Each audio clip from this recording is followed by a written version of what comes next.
And Karen, I want to start with this. One parent once told me, all I do, Emma, is punish and punish and punish. I don't know what I can do differently. It's a lot of frustration around responding to children with punishment. What would you say to this parent? If I were talking to that parent, I would first of all just listen to them and hear what situations are they dealing with where they feel like they're just hammering away with punishment.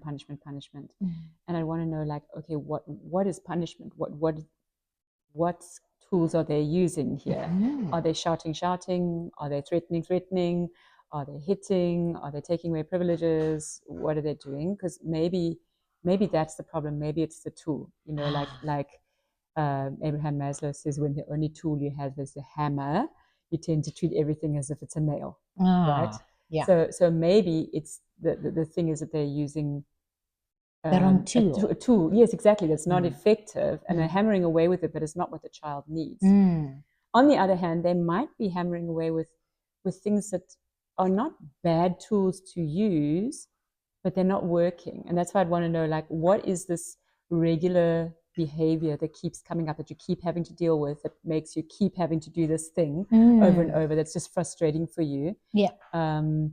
And maybe they're needing a different approach to that behavior. Like maybe their tool isn't a bad tool, but it doesn't work for that particular behavior.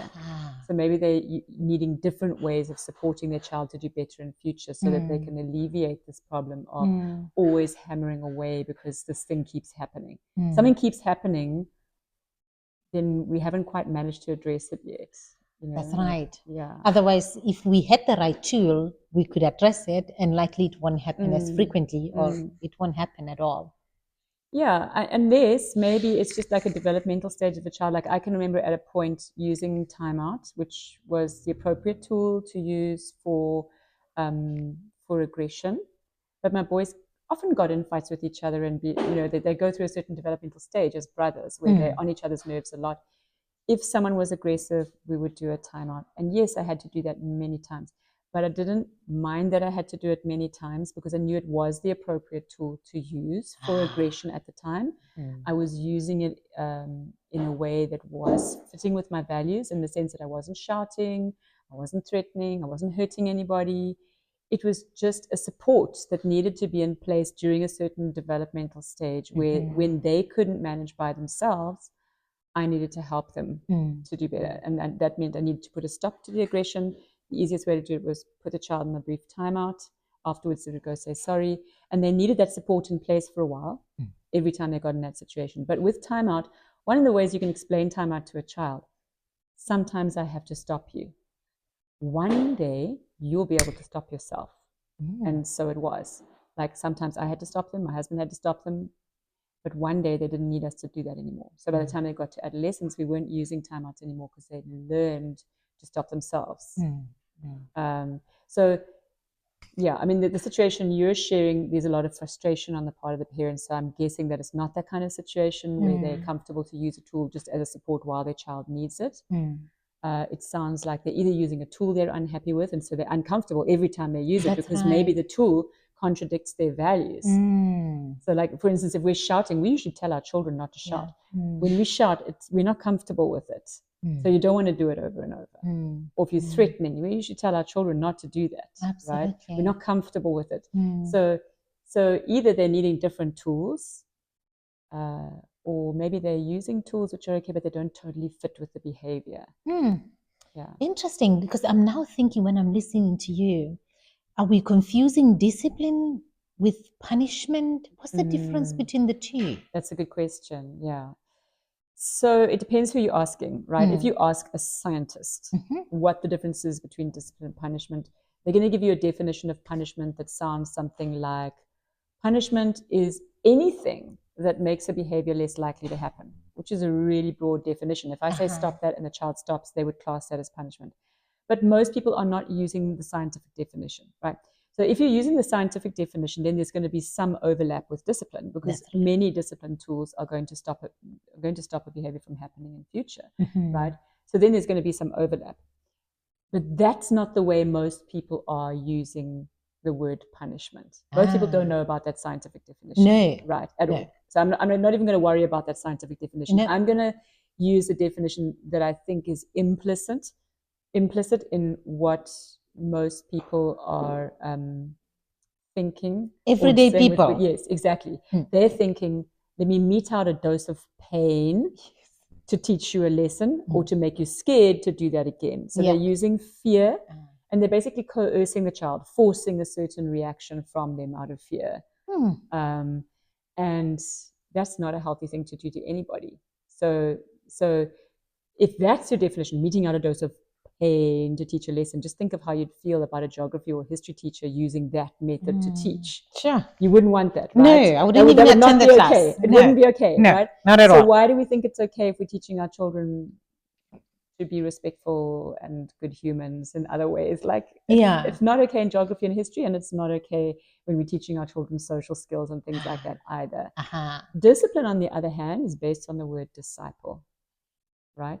So what does that bring to mind, the word disciple? To me, I'm thinking a follower. Yes. A willing follower. Who are they following? You're following the leader. Yes, like someone who leads by example. That's right. Someone that you want to follow, right? They're following out of their own free will. Yeah. So there's a lot in that about leading by example and about teaching and guiding. Usually you're following a teacher. Disciples follow some kind of teacher, right? That's true. So it's about leading, teaching, guiding. And, when I was talking about this difference in a school once, this teacher said, yeah, it's like the shepherd with the sheep.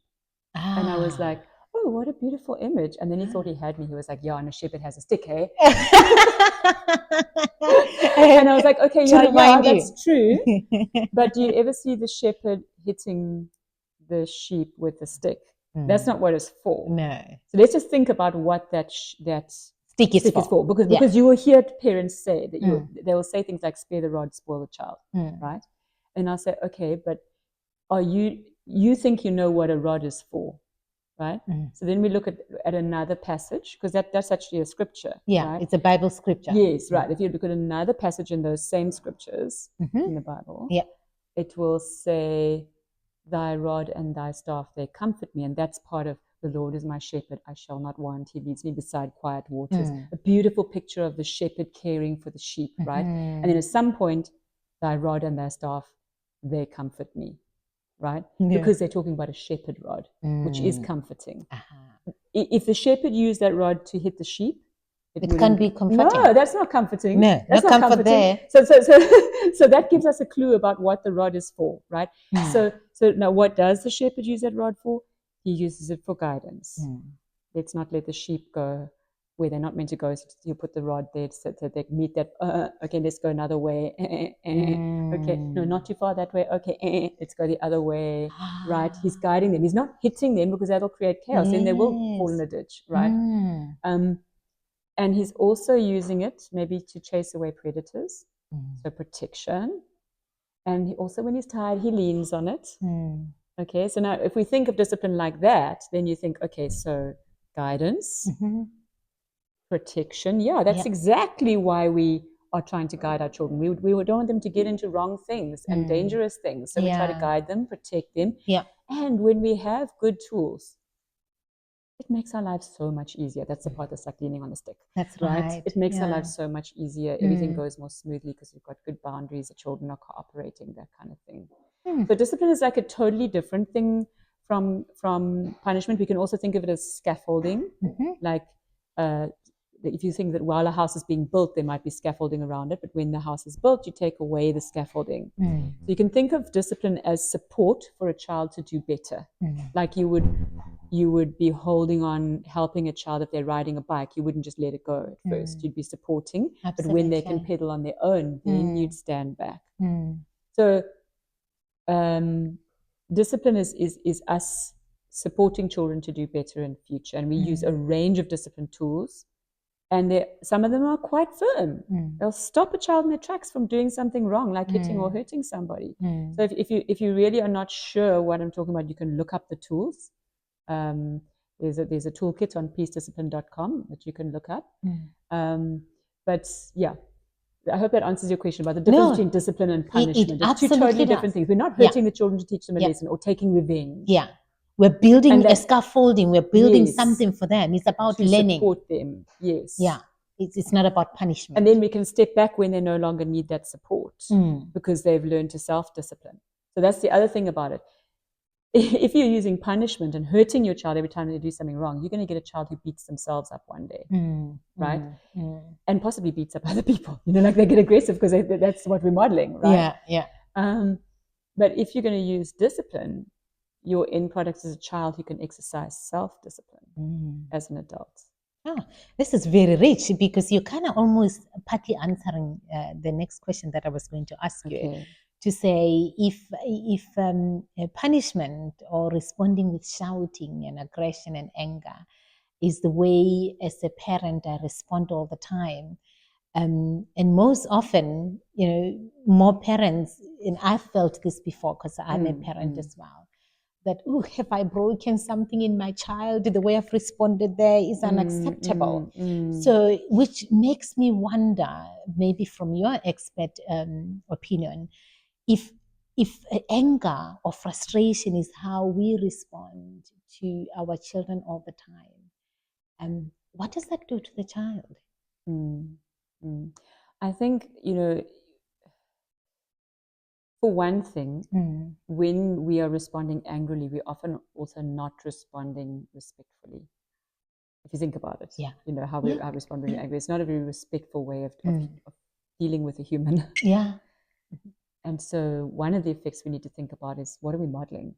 Because they're internalizing this, that's what you're supposed to do when you don't like what somebody did. And we're probably not trying to teach that. Most parents, especially in Africa and South Africa, want to teach their children respectful ways. So the first thing is that possibly you're undoing what you want to teach them. Absolutely. But okay, understandably, parents can sometimes lose it or whatever. How is that affecting the child?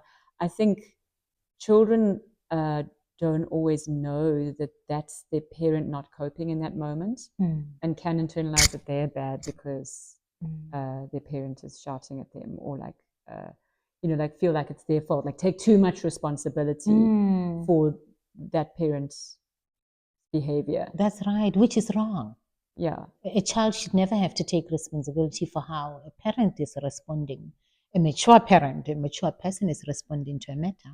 Yeah, that's the parent's responsibility, but the child doesn't. Like how we respond is our responsibility. Because somebody could behave badly and I could deal with it calmly or lose it. But that's about me and how I'm dealing with it.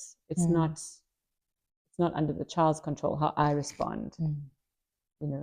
Like I always give this example. Let's say your child didn't tidy their toys and left them lying around in the middle of the night. So left them lying around before they went to bed and you didn't get a chance to put them away. And now in the middle of the night, you get up and you want to go to the bathroom and you walk down the passage and you step on one of their toys. Different parents are going to respond differently to that. You'll get the parent who steps on and goes, "Oh, what's that?" and gets a heck of a fright and immediately goes naught to anxious, right? And then realizes it's a toy and it's not something else scary. And they're like, oh, my goodness, right? Yeah. Parent B gets up. Okay, that was parent A. Parent B gets up. They walk down the passage. They step on the toy and they go, "What the hell? Didn't I tell these children to put that toy away?" Naught to angry in 2 seconds, right? Parent C walks down the passage, steps on the toy, just keeps walking.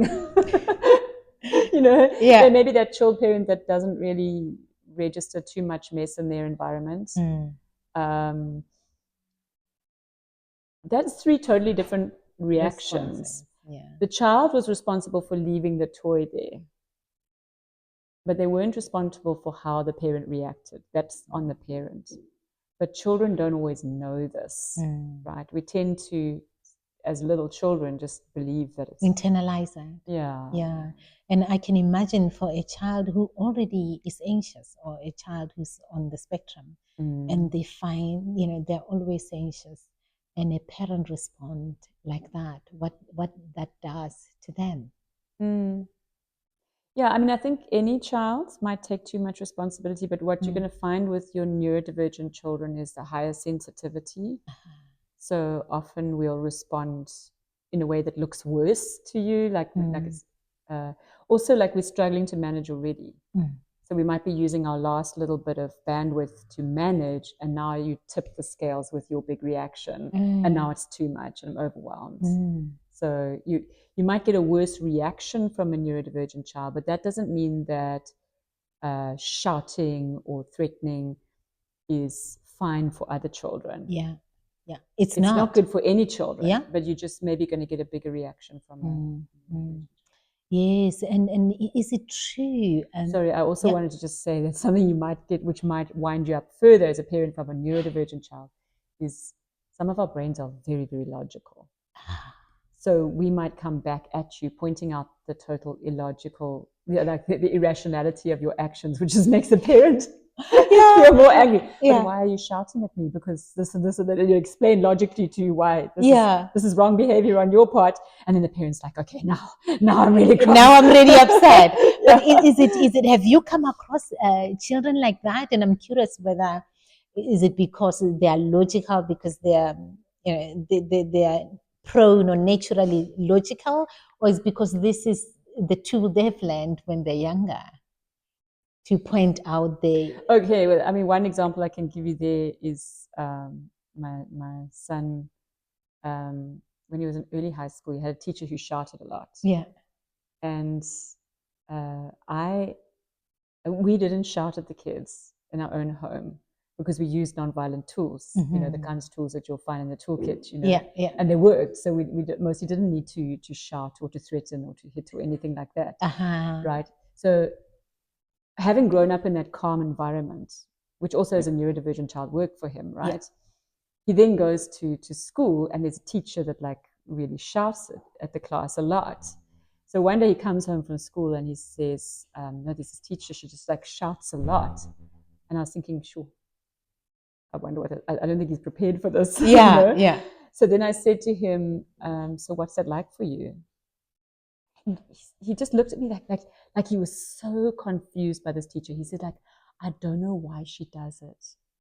Because it doesn't work. Like, it clearly doesn't work. It's not addressing any of the behaviors. He's like, look, those behaviors irritate me too, like the disruptive behaviors in the class. I wish she would do something that works.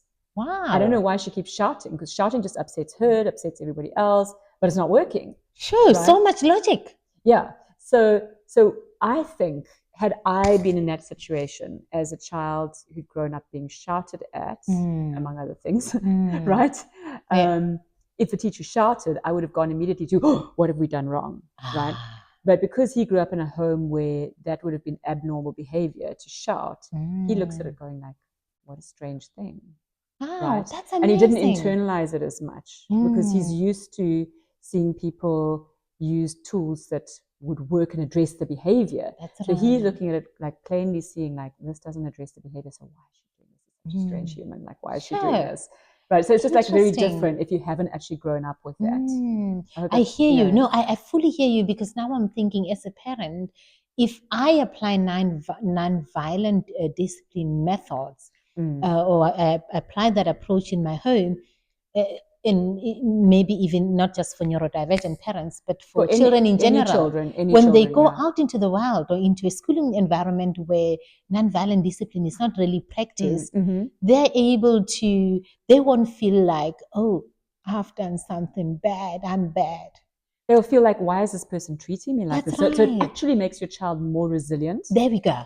And more, like their red flags go up quicker when they're not treated the right way. Whereas when you get a person who's been brought up in coercive, shaming ways at home, sometimes they're in an unhealthy relationship with someone, and that person is not treating them well, but their red flags are not going up because that behavior is normal for them. And your red flags should go up when somebody treats you badly. So what I found is that it, for one thing, when you use nonviolent tools with your children, you give them tools that they can use. The other thing is that they're just more resilient. They don't take it on as much because they have that, they feel healthy inside, and that's what we want as parents. That's what we want. So now I've got parents now listening, and I'm sure they're wondering, some of them, okay, Karen, if not discipline or punishment as they see it, because this words, as we've said, established earlier, they're used interchangeably. Maybe they're using them interchangeably, but Yeah. you can have discipline. Yeah. Like not hurt the child. To That's teach them a peaceful lesson, discipline, Okay, essentially. yes, sure, yeah. So we have parents listening from home now, and they're wondering, okay, Karen, if not punishment, then what should we do as parents? Like, what is it that we can do? So what I would say is it's not a simple answer,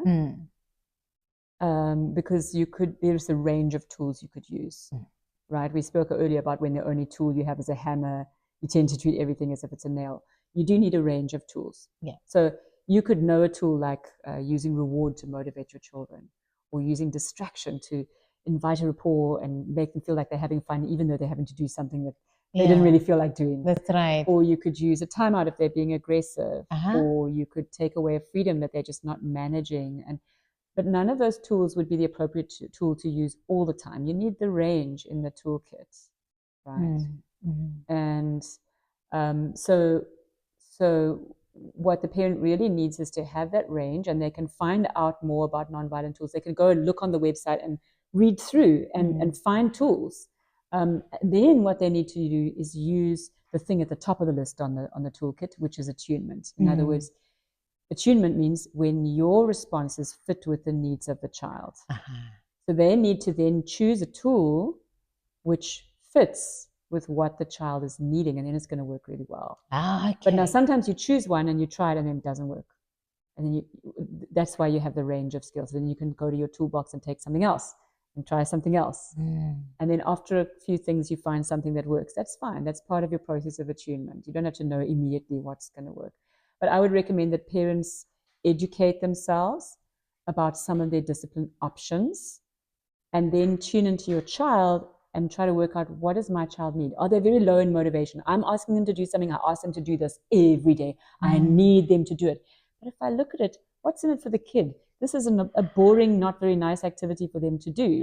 So of course they don't want to do it. So then maybe I'm going to add something like a reward. Incentivize them. Yes, to incentivize them, because there's no motivation in the task itself. On the other hand, maybe it's something else. Maybe I'm seeing aggression and I'm needing to stop it quickly. Then maybe I'm going to use a timer. So I'm going to fit the tools to what's going on with the child.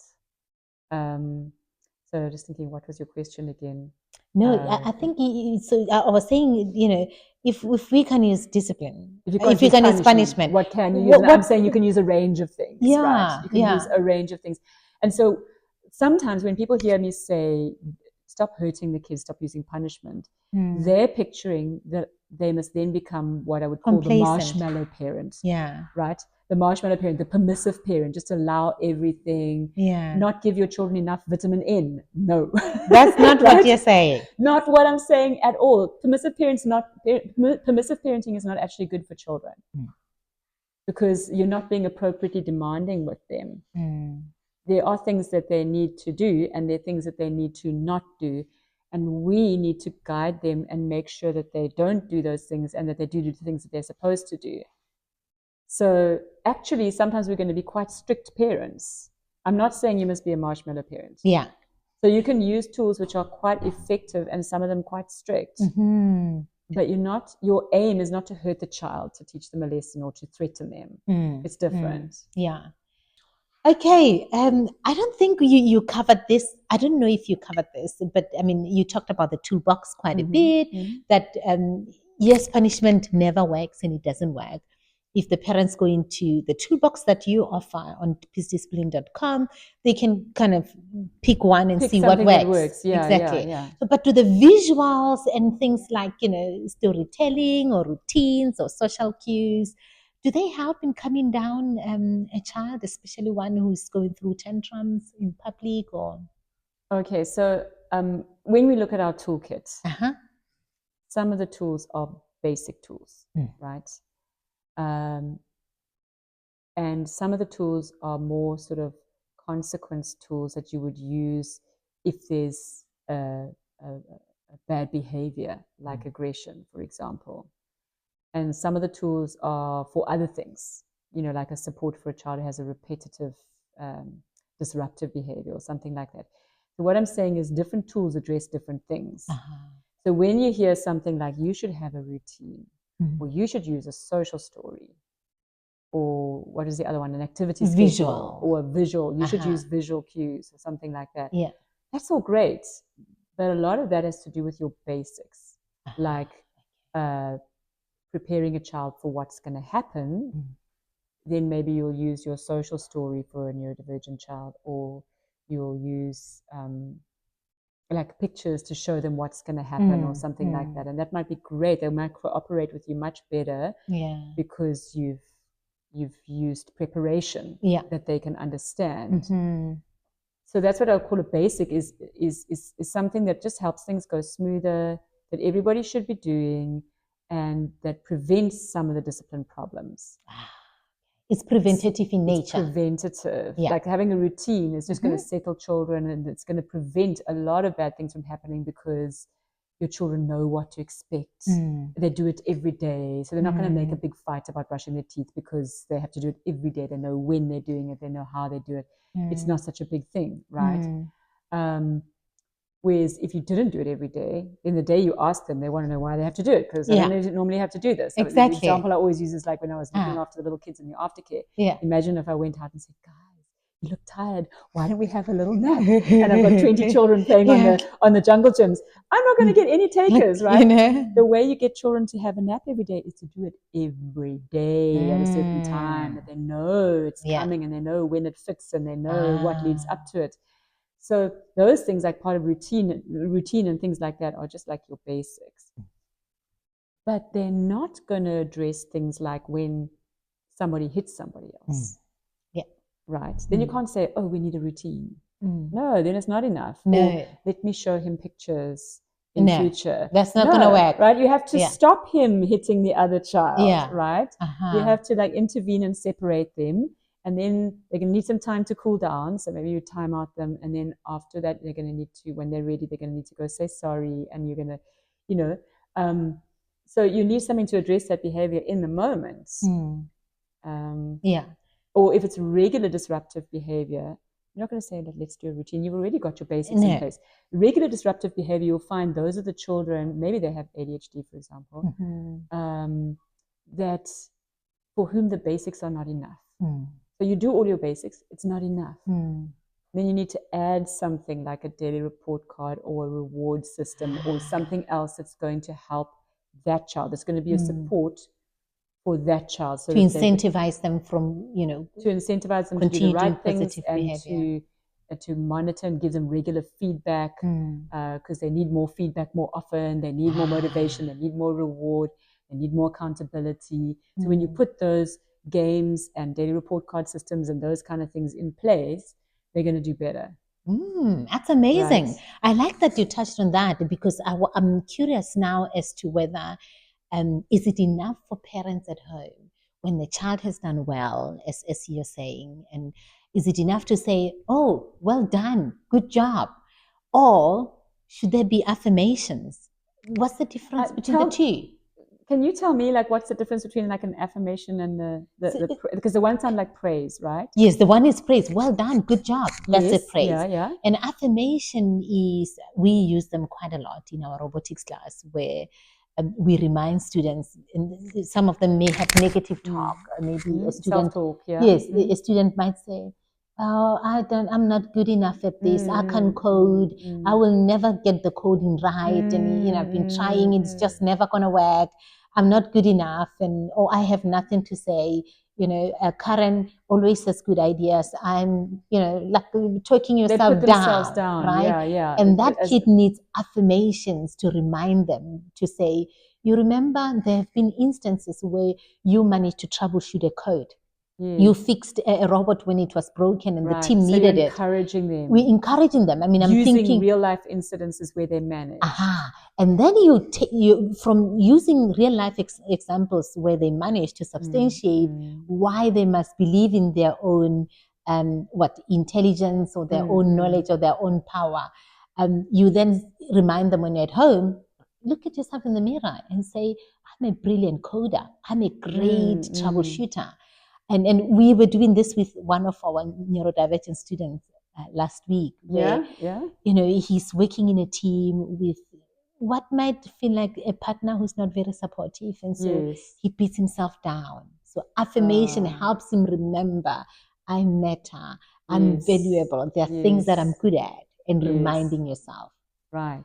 So would you say for parents, just going back to the question again, would you say it's enough to just say, oh, well done for making your bed today, as opposed to affirming them?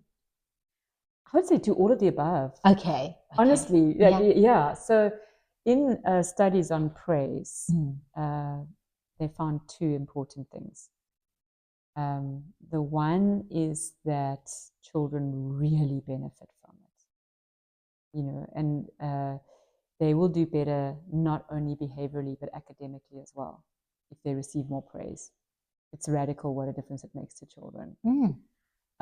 So if they're doing an IQ test, for example, and there'll be a group that gets praised while they do the test as they go along, and a group that doesn't receive praise as they do the test. The ones who receive praise are literally going to get higher points on the IQ test. Wow. Right? So it's scientifically proven. Yeah. Yeah, so it's scientifically proven that praise makes a big difference to children. The other big thing that comes out of the studies on praise, grown-ups forget to do it. Teachers will be teaching. There's lots of good behavior all around them. They don't even mention it because they're teaching their subject, right? They're focusing on the topic.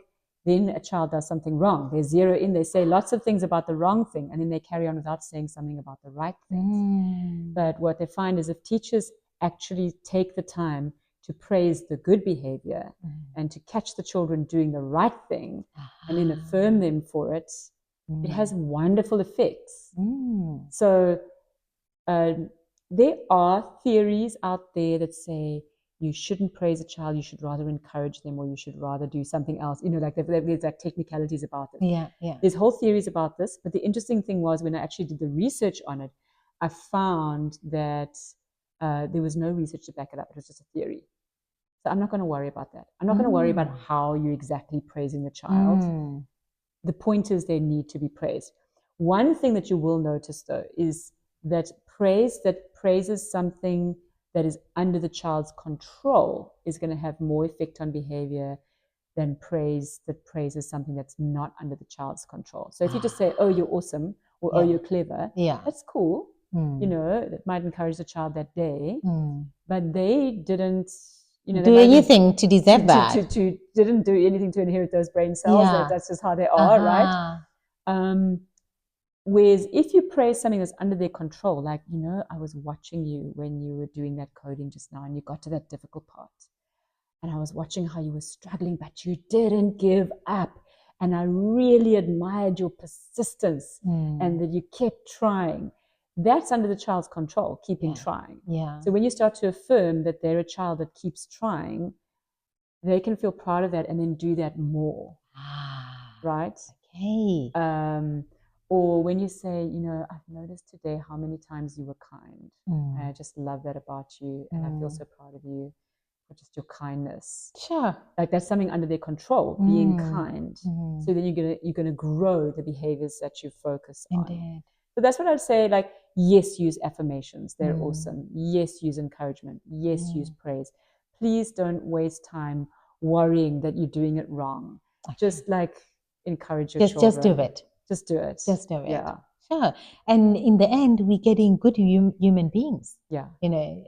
Because we're living with our children, we're growing up with them, and by applying these approaches, makes us better human beings. It makes them better human beings, and everybody else benefits. Yeah. I don't know. We're looking at real life scenarios. So let's make this real, Karen. Okay. Yeah. So picture this: you are a parent, right? Yeah. And you're watching your child to the happily playing, whether doing their favorite part outside in the garden, and now it's time for homework. Okay, Mariki, we need to go do homework now.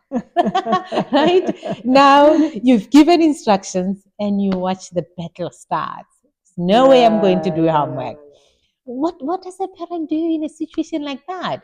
Okay, How do you approach that? And you're right to give me an example like that because Yeah. you've chosen a transition, and transitions are always harder. Yeah.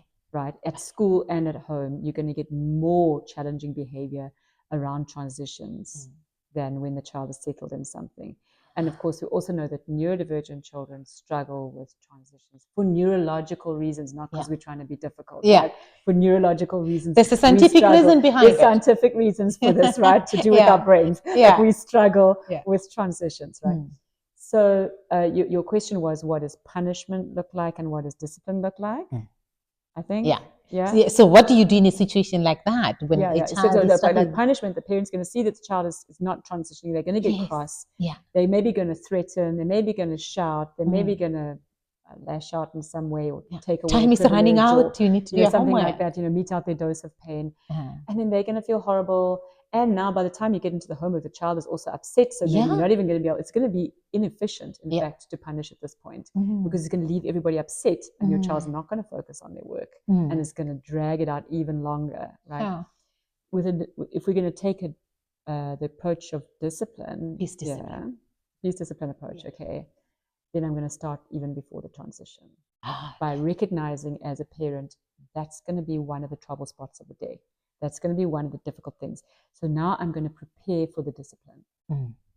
I'm going to prepare myself with some tools up my sleeve for that situation. So for one thing, I'm not going to expect and have the unrealistic expectation that I can be busy with something else, like scrolling through my phone or answering emails or cooking or something like that, and just call over my shoulder like, okay, go inside and do your homework now and expect that to work. No, you can't be doing that. This is something that's going to need me you need to be involved to help my child make the transition, right? And we're going to start with preparation, and some form of structure. So I need to know, how long am I going to give my child to play outside? And then how long am I going to get them to do homework, and be realistic about that, because they need to unwind. I can't just send them straight from school into homework because they're fried already. Absolutely. They need some time to recharge, but that time is limited. So the first thing I'm going to want to do there is prepare my child that the time is limited, because none of us like to be interrupted in the middle of something we enjoy. No. Grown-ups neither. Yeah. We don't like someone to just pop up somewhere in the middle of something and say, right, do this, do something else right now. Yeah. We wouldn't like that. It's not respectful. So let's prepare them up front. We're going to play outside now for this amount of time. And then I'm going to come give you a 5-minute warning that it's time to finish off, and then we're going to go inside, something like that.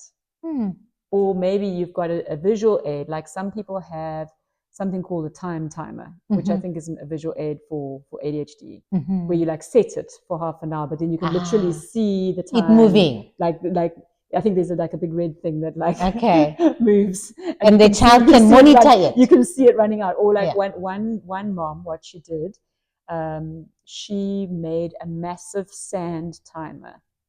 So what she did was she put, I think, 2 Coke bottles on top of each other with a small hole in between, and the sand would slowly run from the one into the other. It would take about 20 minutes for it all to run out. Okay. So that's how she timed 20 minutes for her child. She would say, you get your 20 minutes playtime now, here's the sand timer, and the time would slowly run out, right? So there's a visual aid that the child could understand. Or like I said, you could just come and tell your child that, it's nearly time to come inside. So that's preparation, and you're going to get less resistance because you prepared the child. Then when you come to call them, they're still going to be upset. Yeah, right? But at least they know. But they know now. So they might just come with you. You might implement at that point some kind of deadline for moving across with a little reward. So something like, now if you can be sitting at the table ready to do your homework by the time I count to 20, then, and there's some kind of reward that comes with that. Maybe they're getting points towards something, or there's, just something that's going to be a reward after that. Like, encourage them. Yeah. Like it might be something as simple as, we're going to put some juice there for you, and there's your homework. And it's, you're going to start your homework, but if you get there by the time I count to 20, you can have ice blocks in the juice. Like it's not a big thing. It's not a big thing, but it makes a difference. But it makes a difference for the child. It's actually worth it for me to get there by the time I count to 20. or Sure. or it might, like I say, be points, or it might be stars, or it might be a Mm. sticker, or it might be Yeah. something that you're rewarding them for getting there by your deadline. But you're motivating them to get through the transition. Mm. Or something I often used to do when I had to take my children through a transition is go, like literally to go and fetch them. We're going to go inside now. But then I'd start something that would distract them from the transition, like telling a little story or playing a little game or something like that. So they don't realize they're transitioning. So that, yeah, they don't realize because Yeah. they're having fun. I'm doing something fun with them. I've distracted them, and because I'm playing with them now, I'm helping them with the transition. It requires a lot of mindfulness. It worked with your children. Absolutely, it works. But it did require me to focus on it. Yes. I wasn't just calling over my shoulder, get ready now, go do your homework now, and then getting cross when they didn't. Yeah. I understood that I needed to be present at transition times and help my children transition. Yeah, this is amazing. And this is available in your toolbox, like the things like these. Tools where you like reward or distraction are there in the toolbox with little descriptions. But then there's also preparation, there's structure, there's telling your children the structure, those kind of things. It just sounds so helpful, because here, with this example that we've just talked about, you have literally prevented a meltdown and an opportunity to punish or opportunity to discipline, right? Yeah. Because you've put a structure in place. Yeah, if I can come in there, something I read somewhere which I really agree with is when you're saying like, oh, that takes quite a bit of work and it's mindfulness. Like you hear parents go, that sounds like quite a bit of work. Yeah. And this person in the book said, yeah, it is more work, but think about it. Fighting with your child is also work. And it's not nice. You don't end up with a good feeling afterwards. So it's different work. It's better work. It's nice work. You bonded with your child. You played a little game. You had a little reward. You had a little, a countdown or something like that. Yeah. And they transitioned, and now they're doing their homework, and you may be supporting them with the beginning bit, just helping them get started, especially if they're a child who struggles with task initiation. Maybe just helping them start. You're just getting the ball rolling. Yeah. So yes, you're present. Yes, it's work, but it's better work than the work you were going to do if you were going to have to shout at them and then have to repair afterwards, and then help them come down from the meltdown and recover yourself. And like, that's way more work. It's way more work. And as you say, work. This is so much nicer. Yeah, it could leave you feeling really drained. Yeah. For something you could have avoided. So for me, I was like budgeting. Yeah, I'm going to have to give energy. I'm going to give it there at the transition. I'm budgeting to give some of my energy for that because I know it's going to save me energy later. It's an investment. And it's more efficient in the long run. Yeah.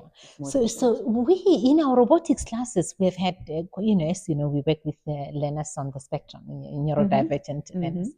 And one time, a teacher asked us, what are you observing from this young boy? The mother is trying to figure out certain behavior, whether this child is being defiant in terms of following the rules on something, or maybe, as we gave an example of a homework, it's homework time, or come do this, and the kid will like, I don't want to, right? How do parents tell whether something is defiance or that's just anxiety in disguise? I think that comes down to attunement and knowing your child. Because it could be either, right? It could be, especially when they're younger, you don't know whether it's just a typical behavior of a kid. Like, because all kids are going to test you, right? They don't want to do that thing. They're going to, they're going to give you pushback. Yeah. And so we need to understand that for some children, when they're pushing back, it's just defiance, and you need to put your limits, and they need to make peace with the fact that they can't have everything they want, and they're just going to have, that's the thing of being appropriately demanding. But there's the key, appropriately demanding. There's sometimes where your demand is going to be too much for your child because they only have so much bandwidth, they're reaching overload, they're this close to meltdown. And now you've come with this demand which is just too big for their bandwidth. And it's too much, and there's going to be the anxiety or the meltdown or the and that's where you need to be in tune with your child and learn to read, like, are they actually exhausted now, in which case I need to keep my demand low, or have they got energy, in which case I've maybe got a bit more leeway to be appropriately demanding. So attunement is a thing. Attunement's the thing. Is it one of the workshops you run about attunement? Attunement. All my workshops talk about attunement. Okay. Because it's the most important thing. In other words, your what you decide to do with your child needs to fit with what they're needing. And I think that's the difficult thing as well. If you've got like a non-autistic parent parenting an autistic child, or even the other way around, maybe you've got an autistic parent parenting a child who's not like them, or an autistic parent parenting an ADHD child, or the other way around, ADHD parent. You've got so many combinations. Whatever your combinations are, it's a bit more difficult to attune to someone who's not like you. That's right. Because you might misread their behavior. And that's where it's also conflict arises. Yeah, it's like what you're thinking they're needing. Like one mom gave an example of like how, because she's got a lot of energy as a person with ADHD and this very social and friendly, and acceptance is very important to her. What she would offer as a parent is like lots and lots and lots of play dates. But for her child that's not like her and is much more introverted and is overwhelmed by so many play dates, that's actually not great for him. It's not what he's needing. So what we would naturally offer, like our superpowers, so to speak, are not always what our children are needing. So we need to be able to look beyond what we would naturally offer and go, okay, so what does my child need? Like what's and attune to them. And if they are different from us, we need to clue ourselves up about that difference and go, okay, so if you're different from me, what do you need? It's different from what I need. What do you need? You know? Sure. It's amazing. I would love to attend one of your workshops on attunement, because I think every parent needs to understand the concept of attunement. And this could also apply in the work environment and not just in the home environment. Absolutely. It applies everywhere. So attunement is an amazing thing, because if we look at the research, it's what helps children feel secure with their parents. Like that's what's going to produce the most secure child, and the best bond between the parent and the child is if the parent is what they call sensitively responsive. In other words, their responses fit with the child's needs. The more experiences like that a child has, the better the bond with the parent and the more secure the child feels. Then we go to the classroom. What's attunement doing in the classroom? The teachers who are attuned are getting better results from their children academically and behaviorally. If we look at our very traumatized South African context and the incredible challenges of inequality and poverty and violence and everything that we're living with, where attunement helps there is it helps people heal when they've stopped feeling safe, where they've been traumatized. Then attunement helps there as well. So, or if you're dealing in wherever you are, in a workplace or at school or wherever else, and there's somebody having like a meltdown or just something that needs de-escalation, it's attunement and empathy that actually brings that person to calm down. So if you can understand, if you can attune, you're going to have better results wherever you go. And attunement means we're going to need skills like listening. So one of the skills in the toolkit, one of the most important ones, is how to listen well. With empathy. Yes, listening and empathy. I think we need to probably just have an episode on attunement. And I would encourage, I mean, Karen has already talked about peacediscipline.com. Check it out and see what other workshops she's had.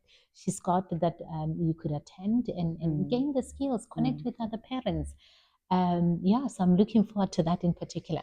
Karen, I can almost hear parents and even educators or teachers at home saying, I want to do better now. I really want to do better. But they're feeling exhausted. They don't know where to start. What advice do you have for them? What are some of the small steps they can start taking now towards reacting from a position of love and not punishment? I think one of the difficulties we have in our context is that we didn't grow up with this. So we don't have a model of nonviolent discipline. Most parents and teachers don't have a model of nonviolent discipline. So they can't even picture how it's going to look different. And I could say to them, go try this skill or go try that skill. But what if the skill doesn't fit with what they're needing in their environment?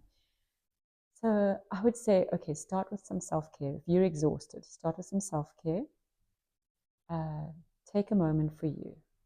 Make yourself a cup of tea or whatever you're needing. Take a moment. And then go and look up some tools. Like maybe to take your cup of tea, just go and browse. Just like no obligation to follow one particular one. Just go and browse through the toolkit section on peacediscipline.com and get some ideas that you can use. And the ones that you don't think you need to use yet, just like put them in your toolkits for later. Yeah. And see if you can pick one thing that you could maybe implement. It might be as simple as a when-then statement. Like maybe you're trying to get your children to do stuff and they're not doing stuff, but at the same time, they want all kinds of stuff from you. Yeah. You know? Yeah. They want to go on their play date. They want to watch TV. They want to do this. If you use a when-then statement, then you're going to be saying to them, they're going to say like, Mommy, can I watch TV? And you're going to go, when you've picked up your toys, then you can watch TV. Mommy, can I go to my friend? When you've done your homework, then you can go to your friend. So just when, then. It's such a simple thing. So they can just like take a simple tool like that. Or maybe they take out the skill of distraction and they're like, you know what, let me make it fun. Let me play a little game with my child next time I want them to do something in a transition. And then suddenly it goes more smoothly. Or maybe they realize, you know what, I just haven't had a way of stopping aggression. And they decide I'm going to implement a timeout. So they could choose different skills, that different baby step. But I would say first, just take a moment, breathe out, realize you didn't grow up with this. It's okay. It's not your fault that you don't know it. But here's a way to find out. Just go and browse through the toolkit with your cup of tea. Sure. It's a form of self-love because you're empowering yourself as a parent. And it's free. And it's free. You actually, tonight, I'm going to check those tools. I've got my cup of rooibos, but I'm going to have another one after dinner. I'm going to check because they sound so simple. The way when then it just sounds very it's very basic, but if you apply those tools mindfully right where you are, you might see a big difference. Right. And you know what I used to do? I used to go over like some of the tools that I could use, especially as a teacher, because I would be going into this big class of learners and I'd be quite overwhelmed and stuff. So instead of just preparing for my lesson, I'd prepare for the discipline. So I used to do this mental exercise of like, okay, so what if I'm doing my lesson and then this kid doesn't cooperate? What will I do? What are my options? And I used to like mentally put some tools in my toolkit. Okay, I could do this or I could do that. And then what if that doesn't work? What will I do? And I would just go through like, so any parent or any teacher knows already what times of the day are difficult. Like mentally prepare for them. Mentally prepare for them. Mentally prepare for them. Like decide, okay, what am I going to do? Am I going to start earlier and prepare the children? Is the problem that the children are actually hangry? I'm fetching them from school, but by the time they get home, they're just like, they're exhausted, they're hungry. Right. Maybe I need to actually put the energy, instead of like putting all my energy into damage control once we get home, maybe I need to pack a snack so when they get in the car, they've got a snack. There we go. You know, so by the time they get home, they're not hangry. Yes, that's how you can manage the situation, right? It's not even like, nobody would think of that as discipline, right? But it does make a difference. So like preventative again. Just prepare. Prepare yourself. Put some tools in your toolkit, like thinking ahead. Just in line with that, I mean, you touched a little bit on what you would do as a teacher, you know, thinking ahead, planning, and what, you know, having plan A, plan B, essentially. And what would you say to a teacher? We know our teachers are overwhelmed in many schools, especially in the public system. And they've got X amount. Some of them have 25, 30 learners in one class. Sometimes and then 60, 80. Honestly, some of the teachers I'm working with have so many learners. 60 to 80 learners. That's a lot. It's too much. It's by far, right? And imagine a teacher like that. And they've got a child, a learner, who is dysregulated. What would you recommend they do at that point? When a child is dysregulated, as in they're already like they're having a meltdown, or they're being, it depends if they're being aggressive or if they're just like really not managing and whatever. And you've got so many other learners. Teachers can't be everything in that moment, like the counselor, the teacher, the social worker, the policeman, or whatever else. And then, you know, what are some of the basic things they can do if this child, maybe, as you say, they're hangry? I don't know. If you know what it is, you know, like if you know that the child is actually having a sugar, you know, like a what's it like they actually just need a little bit of energy, like they need to eat something. They might say to the child, "Sit outside, have a snack. So just where I can see you, over there where you're safe. have a snack, Mm. come back in. Mm. You know, if it was that. But can you see how you need attunement? Because maybe it's got nothing to do with Indeed. food. Maybe Yeah, the child is yeah. overwhelmed. They just need Yeah. to be quiet. Aha. You know, and They maybe need just- probably yeah, a sensory cave where they can just, you know, exactly. So maybe regulate then- themselves. Yes. Or sometimes what I found. Or maybe they're upset with another learner. You know, Yeah. what's happening there, and what is, you know, Sure. or maybe something actually happened to upset them in the class. They felt unfairly treated, or somebody was bullying them, or what's underneath the behavior is going to determine how you address the behavior. Absolutely. You don't escape from this thing of needing attunement. No, you need attunement. Yeah. So sometimes what you can do is say, okay, I can't really deal with this now because I've got my class of learners. So you might just act to manage the situation. Like you can make a quick assessment. Can I carry on with this child in the class? Or do I actually need to step outside, send them somewhere to wait for me, like to just, you know, for afterwards? That's right. Yeah. I hear you. Yeah. And I fully understand as you're unpacking this, because just this weekend we had a girls in robotics, and we have a few learners that seem like they're on the spectrum. We don't know. I find that I need to give them fidgeting toys, because either they're banging on the table, or but they're not. They're stimming. There we go. And you're saying like stimming can be disruptive to the rest of the group. It could be disrupting to the rest of the group. So being attuned to all the learners in your class actually does help. Because what we did was literally just take some of these toys, and it kept her busy. And her sister also, we found another one, and already I know, because I've observed and I've seen. And when she started now doing something else, I quickly ran and like, here, this is for you. Right. So that's called giving a replacement behavior, and that's a very powerful skill. It's a simple skill that parents or teachers can use. Is when you see a child doing something and that's a problematic behavior because it's disrupting everything else, you give them a behavior that serves the same purpose. In other words, to do something repetitive, or to have something to do with your hands to help you think, or whatever, or to let go of some steam, you know, whatever. It serves the same purpose but doesn't disrupt everybody else. So something I'll sometimes say to teachers is, here's a simple quiet stim. If you don't have a stim toy to give the person, I do this one. Right. It's one of my stims. Okay. So like if I'm in a busy place, I'm getting a bit overwhelmed, I will find myself just like squeezing the tips of my fingers, and the deep pressure, it feels regulating, right? And just like rhythmically going through all my fingers. And that's a quiet stim. It doesn't disturb anybody. Whereas when I was a high school student sitting in class, I would be like tapping on the table, or clicking a pen, and it's disrupting other children, you know, or bouncing my leg and it's knocking somebody else or whatever. That's just, you know, so you gave them a replacement behavior, which is something you can do. Something that I would also do is just try to attune when you see a child stimming. Is that stimming like almost like an early warning sign that things are getting too much? Or is it maybe just a happy outlet for like deep focus, or excitement, or, you know, because our nervous systems are sensitive. So you might be stimming because of a positive emotion, or it might be it might be nervous now. It might be getting tough. Just like getting towards overload, in which case maybe they're needing a break. Maybe they need to actually walk outside and just walk up and down. And like some teachers have managed that by giving a walking pass, like letting a child walk around the quad or something like that. Yeah. Wow, that's very important information that you're sharing with us, because it could be, as you said, that the child is hungry, right?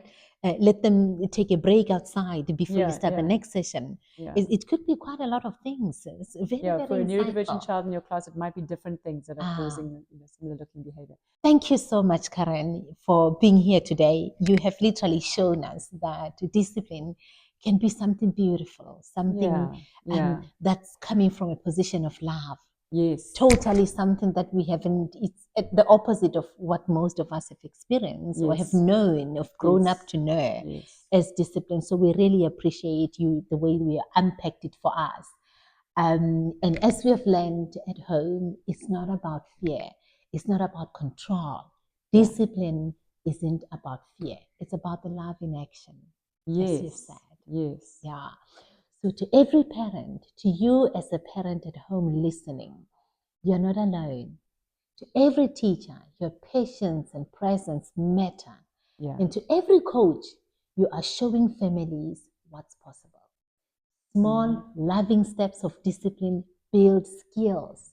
They build trust and resilience, especially for neurodivergent kids. This is Beyond the Box, powered by Kids Innovate Africa. Until next time, keep learning, keep loving, and keep believing in the power of your child's story. Goodbye.